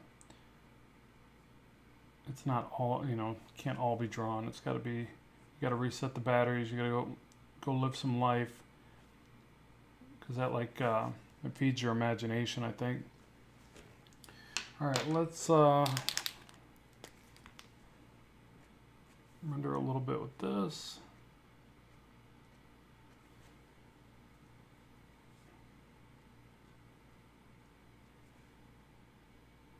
I feel like I should darken in his eyes. I just don't, like there'd be a bigger, heavier shadow, right?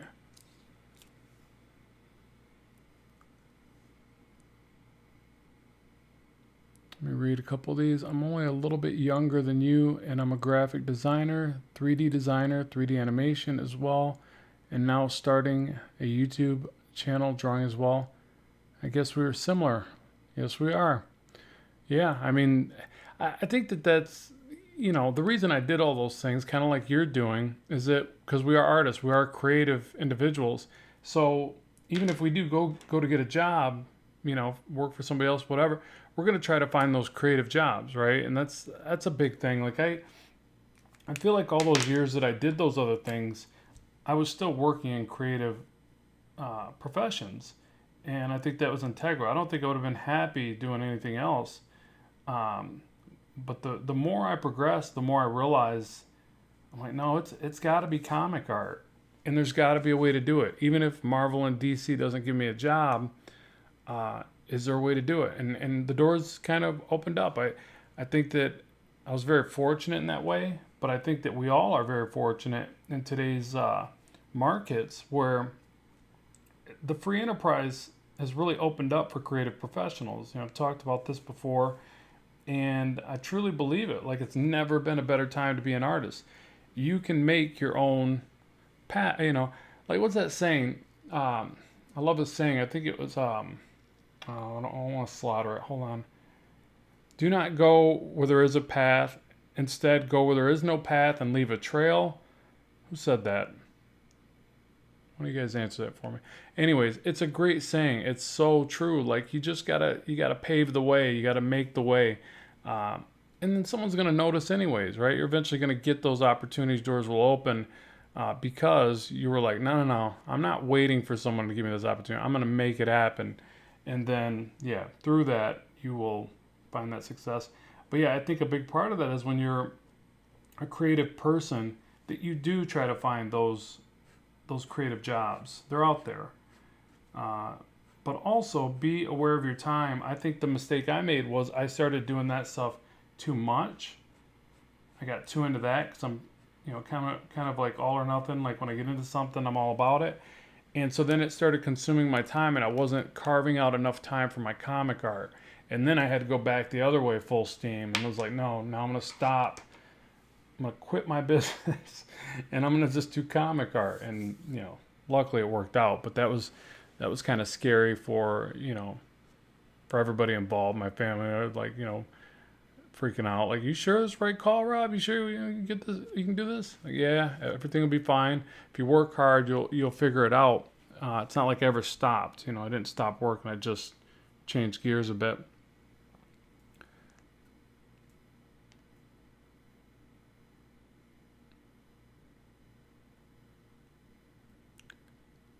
What's the blue pencil called? You mean the blue? I didn't use blue pencil for this, if that's what you're saying. I printed this out in blue line. I'm trying to say, you guys got any tips? Should I shade in his eyes more? And see if anybody commented on that. I feel like his eyes should almost be darker. More shadows on his face. I don't know. Something's not right. Probably more shadows. I got to really open up and start shading more with ink. Let me pan back.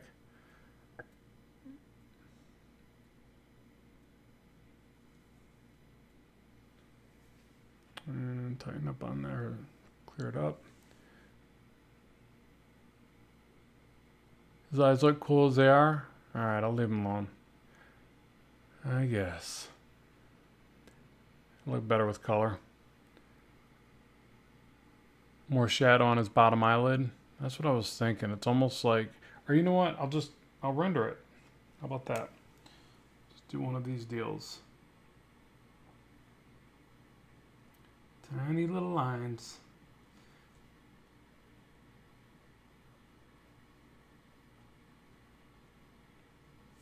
Is that better?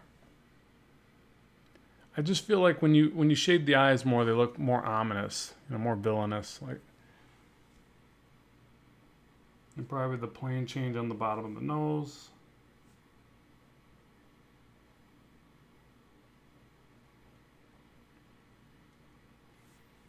But it's funny, whenever I draw characters like this, the beefier, squared jaw characters, it's like I'm thinking of Dale Keown's work. You know, I think that's what's so funny about comic art. It's like you practice all these things and then you remember all the different. Like when I drew Spidey, I was thinking of McFarlane and maybe even a little J. Scott. Like I like the way J. Scott Campbell would render some of it. So I think some of that's in there. Um, when I drew the Vulture, I was thinking of the way like David Finch would draw the faces. So it's just weird. Like I think that we're just a big, you know, smorgasbord of all the artists that we admire and learn from and grow from.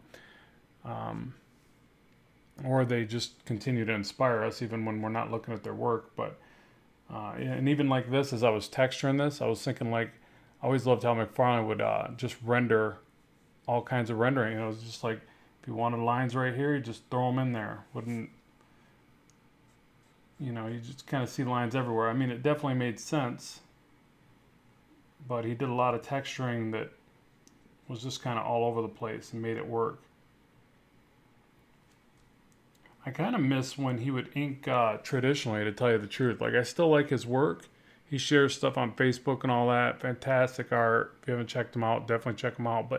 Um, but his traditional inking was, to me, better. And I feel so guilty saying that because I'm a big fan of digital inking and digital art. You know, that's what I teach and try to get people better at that.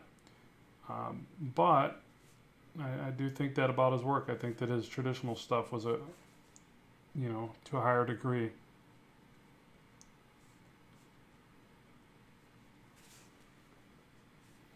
But yeah, I'm going to be doing more of this. I need to really get better at traditional inking. It's been a while for me. Like I think the last video I did where I did some traditional inking was the Spawn one. But I'll tell you what, now that I can print this stuff out on Blue Line and ink it on Bristol board, I'm going to be all about it. So you'll see more of these real soon. But I'm going to have to cut this short pretty quick here. I think we're already on a couple hours, aren't we? But is there any questions or anything else that I can answer for any, while I got you here?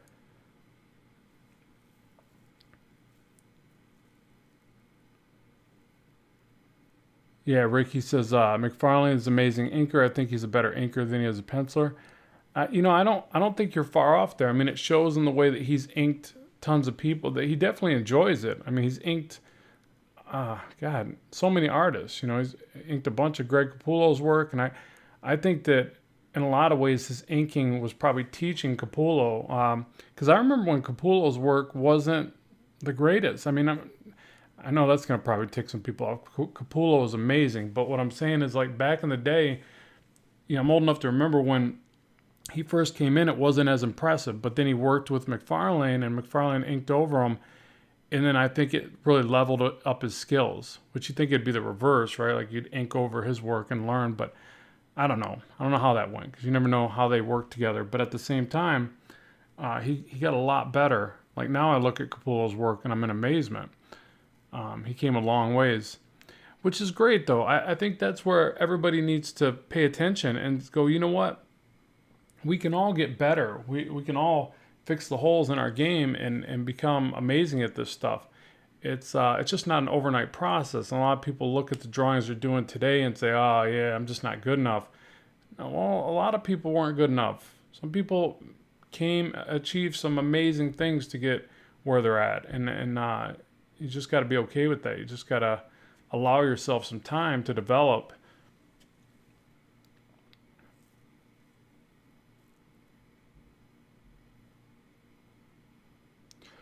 I'm going to slaughter your name and I'm sorry. Queenie Kind, do you know of communities, places where artists can receive critiques regularly? Yeah, so I would recommend howtodrawcomics.net. Actually, their Facebook group is what I would really recommend. I share work on there all the time. There's some good working pros in there. There's some great instructors. They will comment on your work. They'll help you improve. Be ready. Some people can be pretty tough with their critiques, but that's, you know, you got to develop that tough skin if you really want to get better. And yeah, so I would definitely recommend that. Now keep in mind, next week we're going to have David Finch back on the channel. It's going to be Thursday at 8 p.m. Eastern Standard Time. I don't know how you say it. EST, Eastern Standard Time, right? So be ready for that. Have two of your best pieces ready to go. And we're going to do it in 10-minute intervals, 10-minute slots. So I just want people to be ready because last time we had a few people that kind of ran on a little bit, wanted to show the next piece and the next piece. I can tell you right now, I've heard this multiple times, editors can look at just a few pages of your work and know exactly where you're at. They can look at this right here and be like, Rob draws weird chins, his ears are crooked. Like you don't need to show them piece after piece. It's like you're trying to make excuses at some point. So it's better that you get in, get out. Like, show your stuff, be confident, don't make excuses about your work. Just sit back, listen. This is hard for me. Listen and speak last, right? If you can do that, you're going to learn more. It's more beneficial. You're not going to make excuses and get yourself out of it. Like, you can't be like, oh, I would have did this and I was going to do that. I was almost finished this and then I did that. Don't do all that. It just makes you look bad. Just basically take it all in, get the critique, and go back to work. That's all they care about. But again, show your best couple pieces and go on from there. So yeah, so that's about it. I'm probably going to bring this one to a close. I really appreciate everybody tuning in and watching. Sorry I couldn't get more of this. I'm going to make an excuse. Nice. I'm sorry I couldn't get more of this done. No, I got to get some food in me. So I really appreciate the support of the channel. Let me know what you guys want to see in the future. I'll get more of that content going. Good luck with your art. Thanks for tuning in. So as always, keep drawing, keep having fun, and bye for now.